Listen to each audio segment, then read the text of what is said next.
Hello there, welcome back to my channel, it's James here, I hope you're doing okay. We're going to do a Hoya video today. We haven't done one of these for a while. Not a dedicated Hoya video anyway. I've talked about Hoya, I've showed a couple here and there, but I kind of realised that I'd never post about them on my Instagram, and I still love them. Like, I really, really like them, and I feel like if you were just going off what I've been putting online, it looks like I've moved away from them. I have not. I slowed down my buying. I've been focusing on the ones that I've got for reasons that I would explain as we go through these plants, but I definitely still really, really enjoy them, and I am 100% looking to expand my collection now that it's warmer. And Hoya seem to be growing and liking it, so that's cool. Yeah, I'm just going to go through 1, 2, 3, 4, 5, 6, 7 of my favourite Hoya at the moment. I have quite a few more. You may remember, some of you, my Hoya haul, the very first Hoya video I did where I got my very first Hoya.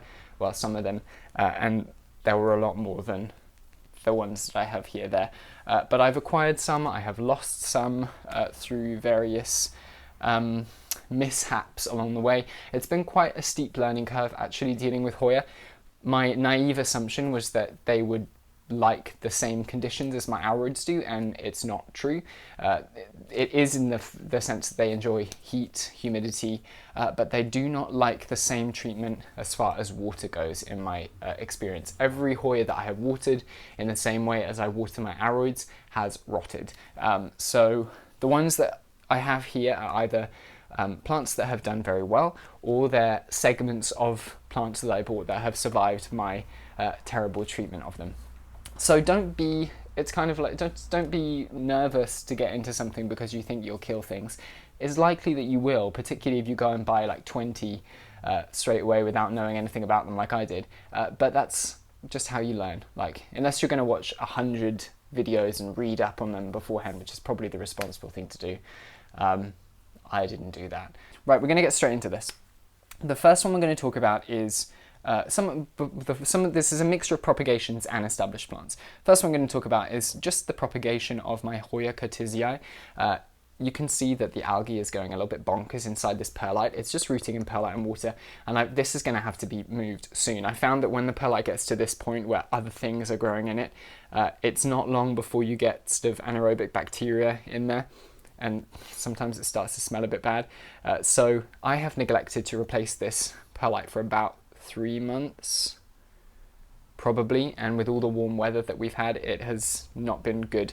I spoke about my perlite in a couple of videos ago, and I forgot to say that I do change out the perlite. I don't necessarily throw the perlite away, but I will take it out, I will rinse it through. Sometimes I even boil it, same with the leca that I use, just so that we're not getting build-ups of minerals and unwanted bacteria, etc. It's kind of a cool little Hoya in that it is very, very delicate. I'll bring it in, ignore the algae. It's very, very delicate. It has these little kind of, not really heart-shaped leaves, but they're sort of almost like rounded diamonds. I don't know if you can see that. Yeah, and they've got the beautiful splash, and I love a splashy Hoya, as we will see. Almost all of these have some form of splash. Very, very beautiful, quite fast growing. I have many, many, many propagations of this. I got a relatively large plant imported, and it was the actual plant was set in a big chunk of coconut husk, and I find that really, really hard. Every Hoya that I've had imported in coconut husk, the main plant has died because I think just the ambient humidity that I have is not enough, even though it's pretty high, so that the main plant has rotted and died. So every time I got one of those, I cut as much as I could back and propagated it just so that I had a backup plan. And this is one of those. It's doing pretty well. I think I've shown it before, but I have a few. I've got maybe 3 more of a similar size.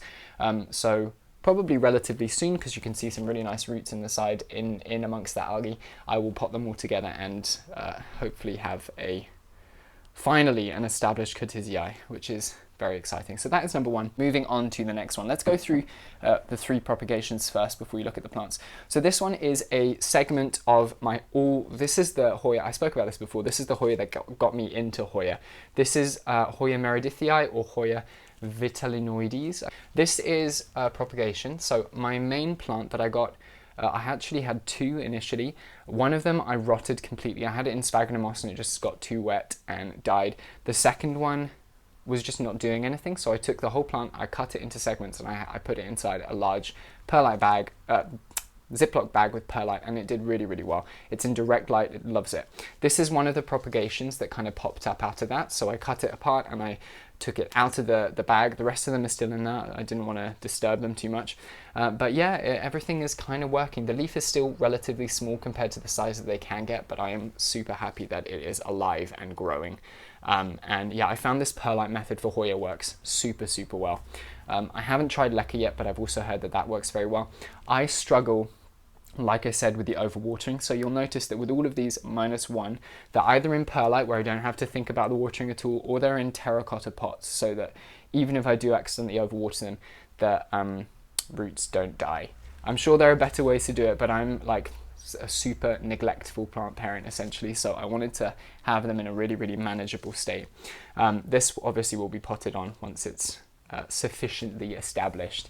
Yeah, I love this one, Hoya vitellinoides or Meredithii, and it is, like I said, it was the first Hoya that I saw that I was like, okay, I understand the Hoya thing now. This one is one that I received recently. This is a Hoya Pretoria. I'm still not sure if I'm saying that correctly. It is beautiful. It's really, really stunning. I realized that when I hauled this plant in my plant swap video, I put up a picture of the wrong flowers. I was informed by one of you guys, so I'll put a picture of the correct bloom up here. It's an inflorescence, I think, technically. But yeah, this is a really nice Hoya. Again, it's got that splash. All of these, if you see dust on the leaves, I explained in my previous video, I've just done a spider mite treatment with beneficial bugs, so that dust is, well, it's a mixture of like foliar spray and spider mite, but there you go. So Hoya Pretoria, again in perlite, doing its rooting thing. It's actually got some relatively substantial roots starting.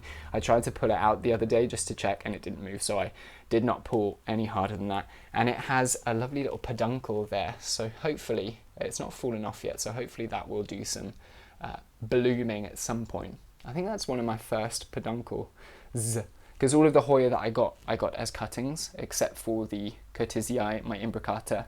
Yeah, there are more, but I'm forgetting. It is a slightly different growing habit than a lot of the Hoya I have. Apparently it doesn't vine so much, it's more of like a freestanding upright Hoya. You can kind of tell just from the structure of this cutting, but I'm excited to see that have something a little bit different Hoya-wise. Yeah, really, really pretty plant.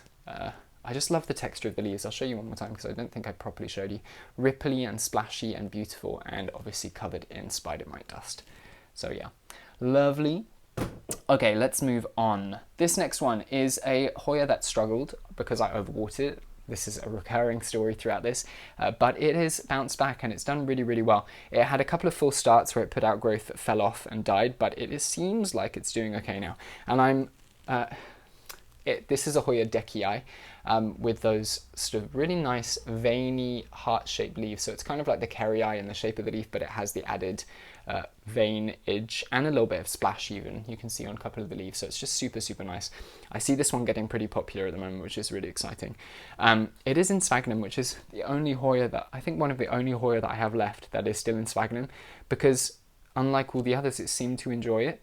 So I'm leaving it there. I'll probably take it out soon and have a look. But it's got 2 growth points, and you can see it's got a couple of little Hoya leaves coming through there.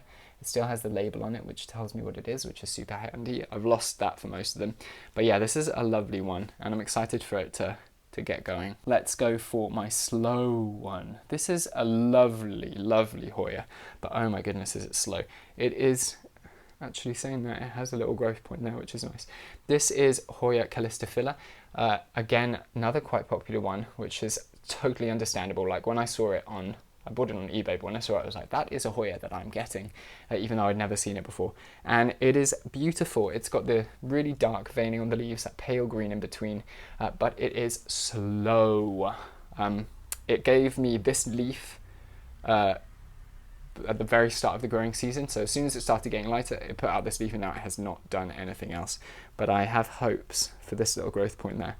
I have it in a really, really airy mix in terracotta, and I water it every couple of days, and it's not complaining. There was no root rot when I repotted it, so please give me tips. Like, I'm just blundering along in this Hoya world, trying to replicate the things that I see online and the things that I read, but they've had mixed results. We're going to talk about 2 more Hoya, and then that is done for today. The Next one, which I just repotted, which is why maybe the medium looks a little bit wetter than it should. Why is there an elastic band in that? That's weird. I'll leave it there. This is Hoya Matilde. So super pretty little plant. A little bit fuzzy as well, which is really, really nice. So slightly fuzzy leaves, really small, delicate leaves with that nice splash. It is doing well. This is one that I received as, I think, a 2-leaf cutting, maybe, yeah, I think it was 2 leaves. So it is, of all of the cuttings that I got over the winter, this is the one that has done the most growing. They've all done a fair bit of growing, but this is the one that has really like shown me that it's happy. I had it in perlite up until last week. Super nice developed roots. However, it was the same issue as with that Curtisia. I forgot to replace the perlite for a little while, and the smell when I repotted it was just revolting. So be aware as you do that.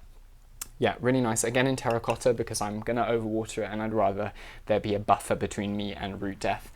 So super nice. Yeah, I can't wait for any of these to bloom. That's just going to be an added dimension which makes me like them even more. Super nice. So this is Hoya Matilde. Love. Last Hoya for today. This is my favourite, but also the one that I have abused the most. This is in the middle of a little bit of a rescue mission at the moment. I had it potted up in the medium that it arrived in, and I was a little bit terrified to do anything to it because I assumed the seller knew what they were doing. I'm not sure, because a couple of the Hoya that I got from them have had the same issue, but the medium that it was in held on to way too much moisture, and I didn't really realise until I tried to repot it the other day, and I pulled it out, and of the main cutting, all of the roots were rotted. Fortunately, it's been in my grow tent, and I think the ambient humidity was just enough to keep the leaves alive and to get the growth point going, so it had a really nice long vine, over a foot long, with some super substantial aerial roots on it. So what I've done, I saw someone else do this. This is my Hoya. It's still got 2 lovely leaves. It is beautiful. This is Hoya Michelle. It's got another one there, which has some amazing silvery splash-ins, which is nice.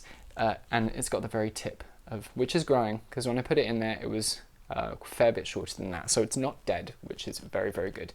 But what I did is I took that long vine, covered in aerial roots, I wrapped it around a couple of times, and I potted it up in the medium just so those roots could get really settled into this soil, and hopefully, fingers crossed, something will survive from this, because I really would hate to lose this plant. It's really, really wonderful. I'm a little bit dubious because the leaves are a little bit squidgy, like they haven't been this squishy up till now, so I'm worried that those are going to die, but hopefully some part of the plant will survive. So if you have any tips on this, please let me know, because yeah, I'm glad that I caught it in time, because a couple of the Hoya, I kind of just let them do their thing and they died from root rot, so I wasn't really sure, I'm not really sure what happened on their journey there. They just kind of lost it. But yeah, I'd really love to save that one. So yeah, there you go. These are some of my Hoya, some of my favorites at the moment for various reasons. But yeah, I just wanted to share those with you and give my Hoya a little bit more love, because my arids get all the attention, and the Hoya are just quietly doing their thing. And I love them. They're great. Thank you very much for watching. If you have any questions or advice, this is a particular area where I would appreciate your help. Let me know if you have any other Hoya that I don't have that you would recommend, particularly Hoya that are splashy or have pronounced veinage, or yeah, just slightly more interesting ones. I'm not super into the very, very plain green ones, but you know, I have a few of those and I love them too. So yeah. If you want to see updates on these plants, go check out my Instagram at slugplants. I'm trying to feature a few more of my Hoya in my collection on my Instagram. I forgot some Hoya that I really like. Anyway, doesn't matter. I'm trying to feature a few more of the Hoya that I love in my collection on my Instagram this week, so check that out. Subscribe to this channel if you want to see more videos. Hit the bell icon somewhere. Give it a thumbs up if you want to, and I will see you very soon. Thank you for watching. Goodbye.